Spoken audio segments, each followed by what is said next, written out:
गंजे बोने। एक दिन शहजादा अनरीक प्रस्थान में सैर के लिए निकला तो क्या देखता है कि बहुत से बोने उसकी तरफ आ रहे हैं और वो सब बहुत दुखी भी लग रहे थे।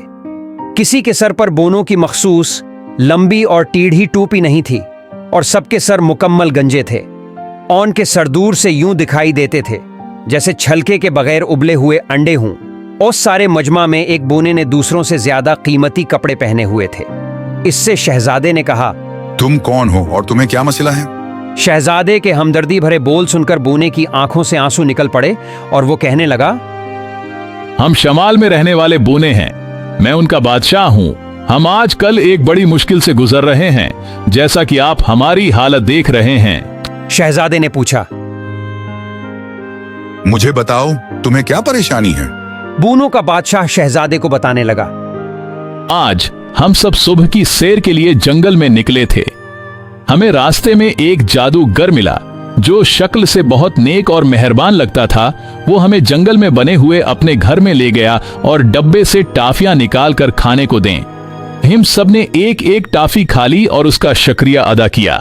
लेकिन जैसे ही हमने टाफियां खाएं, आप सोच नहीं सकते हमारे साथ क्या हुआ। हमारे सिरों से एक एक बाल झड़कर जमीन पर गिर गया और हमारे सर इंडों की तरह गंजे हो गए।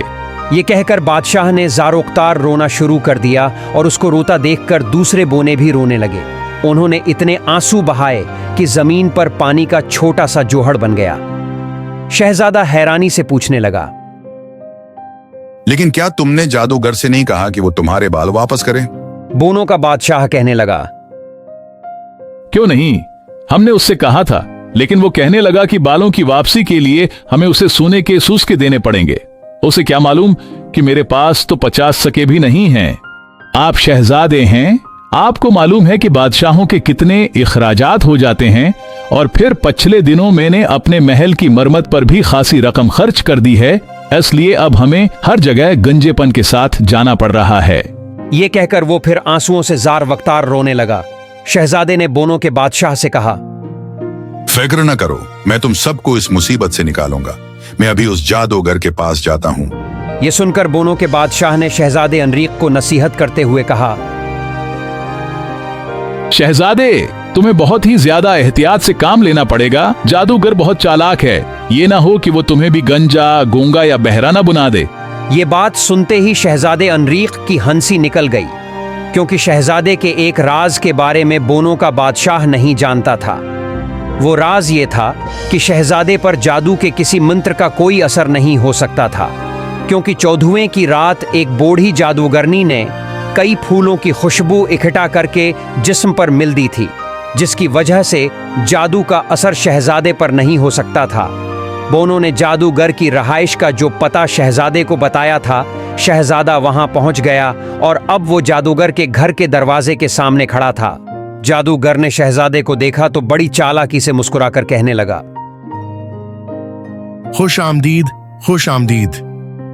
शहजादे ने भी खुश दिली से जवाब दिया और कहने लगा, जनाब, आपका घर तो बहुत खूबसूरत है। आप बड़े खुशकिस्मत हैं जो जंगल की खुली और साफ हवा में रहते हैं। जादूगर फख्री अंदाज से बोला, हाँ क्यों नहीं, लेकिन क्या आप मेरा घर अंदर से देखना पसंद करेंगे? मेरे पास घर में कई ऐसी हैरत अंगेज चीजें हैं जो आपको हैरान कर देंगी।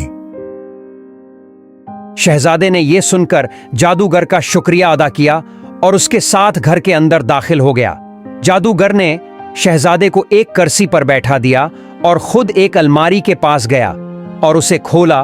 उसने अलमारी से टाफियों का डब्बा निकाला और उसे शहजादे के पास लेकर आया और उसे कहने लगा, टाफी लीजिए, ये बहुत मजेदार हैं। मैंने उन्हें एक बूढ़ी जादूगरनी से खरीदा था। आप यकीना उन्हें चखकर लुत्फ अंदोज होंगे। शहजादे को मालूम था कि ये वही टाफियां हैं जिन्हें खाकर बोने गंजे हो गए थे। फिर भी शुक्रिया के साथ उसने एक टाफी मुंह में डाली और उसे चबाने लगा। टाफी वाकई बहुत मजेदार थी। जादूगर उसे टाफी खाते हुए बड़े गौर से देख रहा था, लेकिन जब उसने देखा कि शहजादे के बाल झड़ने शुरू नहीं हुए तो वो बहुत हैरान हुआ। फिर शहजादा अचानक कुर्सी से उठकर खड़ा हुआ और खुशी से झूठ मूठ तालियां बजाकर कहने लगा, मुझे उन चीजों का भी इल्म हो रहा है जिन्हें कोई नहीं जानता। मैं सितारों का इल्म जानने लगा हूँ। मुझे घास की तेलियों के बढ़ने की सरसराहट भी सुनाई दे रही है। मुझे दुनिया की सब जबानों पर उबूर हासिल हो गया है। जादूगर ने हैरानी से चीखते हुए पूछा, वाकई क्या तुम्हें उन सारी बातों का इल्म हो गया है? लेकिन अब मैं तुम्हें मजीद टाफियां नहीं दूंगा, बल्कि बाकी टाफियां मैं खुद खाऊंगा। मैं तुम्हें मजीद फायदा नहीं लेने दूंगा। मुझे तो पता ही नहीं था कि ये इतनी फायदा मंद टाफियां हैं। मेरा ख्याल है डब्बे में पड़ी ऊपर वाली टाफियां मुख्तलिफ थीं, क्योंकि वो तो लोगों को गुंजा कर देती थीं। उधर मजे से नाचते को दत्ते शहजादे ने शोर मचा रखा था। मुझे और टाफियां खाने को दो, मुझे और टाफियां खाने को दो। फिर उसने डब्बे से 4-5 और टाफियां निकालें और मन में डालकर मजे से उन्हें चबाने लगा और फिर कमरे में इधर उधर मजे से उछलने कूदने लगा। जादूगर फिर हैरत से चलाकर बोला, वाकई क्या तुम्हें उन सारी बातों का इल्म हो गया है? लेकिन अब मैं तुम्हें मजीद टाफियां नहीं दूंगा, बल्कि बाकी टाफियां मैं खुद खाऊंगा। मैं तुम्हें मजीद फायदा नहीं लेने दूंगा। मुझे तो पता ही नहीं था कि ये इतनी फायदा मंद टाफियां हैं। मेरा ख्याल है डब्बे में पड़ी ऊपर वाली टाफियां मुख्तलिफ थीं, क्योंकि वो तो लोगों को गुंजा कर देती थीं। फिर उसने लालच में आकर टाफियों से मन भर लिया और उन्हें जोर से चबाने लगा। फिर उन्हें खाने के बाद वो जादू का असर होने का इंतजार करने लगा। लेकिन फिर हुआ ये कि उसके सर से कुछ झड़कर कुछ नीचे फर्श पर गिरने लगा। जी हाँ, आप सही समझे, वो जादूगर के सिर के बाल थे जो गुच्छों की सूरत में झड़कर फर्श पर गिर रहे थे। जादूगर चलाकर कहने लगा, आओ, मैंने फिर गलत टाफियां खा ली हैं। मैं तो बोनों की तरह गुंजा हो रहा हूँ। मैं शाम को चाय के बाद सीर के लिए कैसे जाऊंगा? मुझे अभी कोई मंत्र ढूंढना पड़ेगा जिससे मेरे बाल वापस आ जाएं।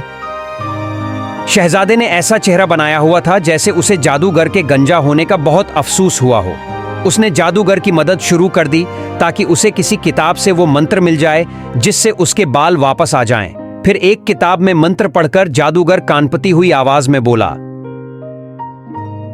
मुझे शहद, शबनम के कतरों, एक गुल मकई के फूल की खुशबू और एक बोतल चांदी के पानी को उल्लू के पर से हिलाकर एक मरकब बनाना पड़ेगा।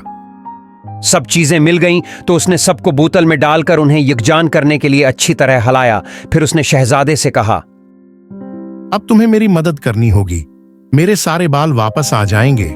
मुझे घुटनों के बल बैठना होगा और आंखें बंद करके 99 तक गिनना होगा।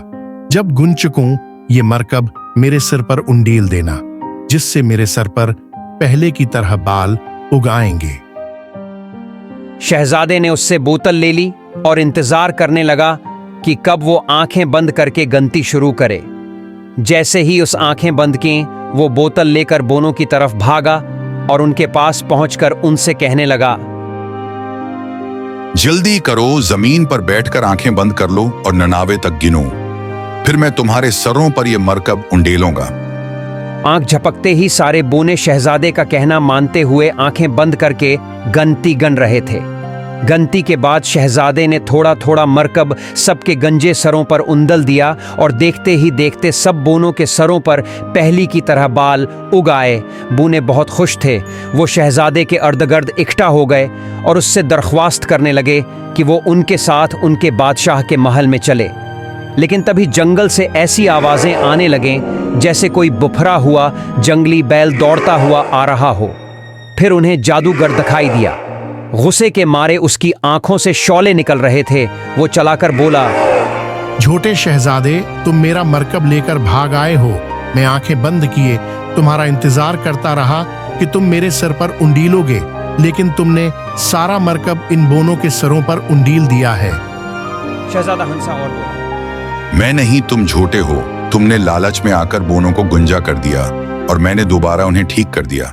ये लो बोतल, शायद उसमें मरकब के चंद कतरे बाकी हों। शहजादे ने बोतल फेंकी जिसे जादूगर ने दबोच लिया। से बोतल से बड़ी मुश्किल से मरकब के 2 कतरे मिले जो उसने अपने गंजे सर पर मिल लिए। लेकिन उससे उसके सर पर सिर्फ 4 लंबे बाल उगे जो उसके गंजे सर पर बड़े मज़हका खेज दिखाई दे रहे थे।